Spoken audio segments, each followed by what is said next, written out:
Accelerating to a maximum velocity of Mach 2 and delivering a lethal consortium of assorted high-tech ordnance, the Typhoon Euro-Fighter has the tools and the means of taking on the world's best with devastating effect. As the Royal Air Force's multi-role fighter, the Typhoon uses its dramatic delta-wing shape to pounce, outmaneuver, and take down any threat naive enough to get in its way. The whine changed to a shattering roar. The windscreen of the Lancia disappeared as if hit by a monster fist. Bond caught a glimpse of a taut, snarling mouth under a syphilitic nose and the flash eliminator of some automatic gun being withdrawn. Then the red car was past and the Lancia was going like hell off the verge, smashing a path through a young copse. Then Bond's head crashed into the windscreen frame. And he was out. Nice decor. Must be the maid's day off. The fate of Majesty hangs in chains and you continue to joke? Am I irritating you? You must steel yourself. Steel myself? Oh, I've heard everything now. Have resolve in your task. You are one stupid... And take each step. Crazy... As if it is your last. Do you have a rider? Enough. Your ignorance tasks me. You know, for a magic sword... I am an enchanted rune blade. Magic sword... Enchanted rune blade. Well, whatever you are, it's time to go to work. I am in your hand. When Mr. Rude came down in the morning, Mr. Happy was still there, still smiling.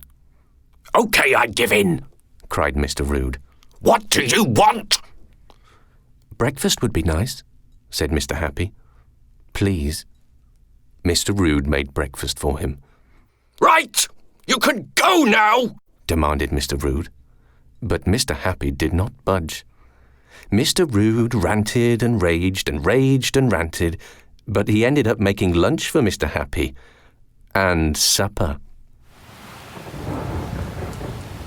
Rob McKenna had 231 different types of rain entered in his little book, and he didn't like any of them.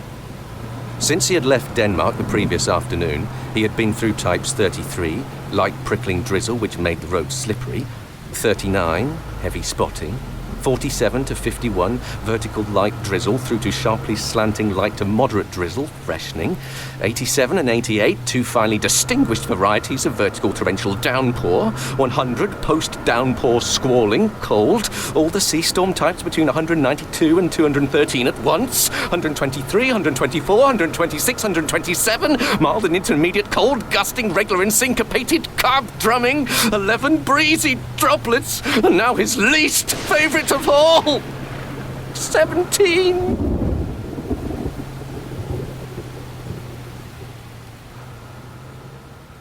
The noise arose over all and continually increased. It grew louder, louder, louder, and still the men chatted pleasantly and smiled. Was it possible they heard not? Almighty God! No, they heard! They suspected! They knew! They were making a mockery of my horror! This I thought, and this I think. But anything was better than this agony! Anything was more tolerable than this derision! I could bear those hypocritical smiles no longer! I felt that I must scream or die! And now, again! Hark! Louder! Louder! Louder! Villains! I shrieked. Dissemble no more! I admit the deed! Tear up the planks! Here! Here! It is the beating of his hideous heart! When the SA-80 is fired, ignited gases operate a short-stroke piston that can be adjusted for normal, severe, and grenade-firing conditions.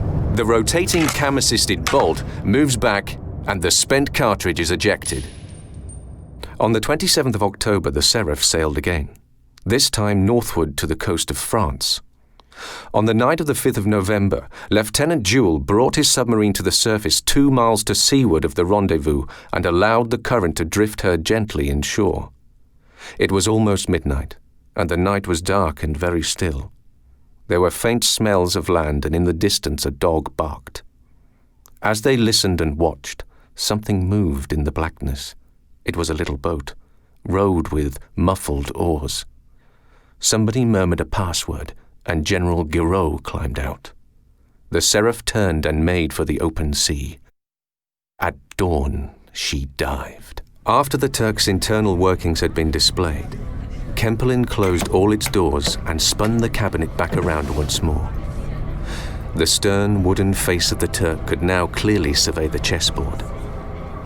After winding up the mechanism with a large key, Kempelin stood back and allowed the automaton to come to life.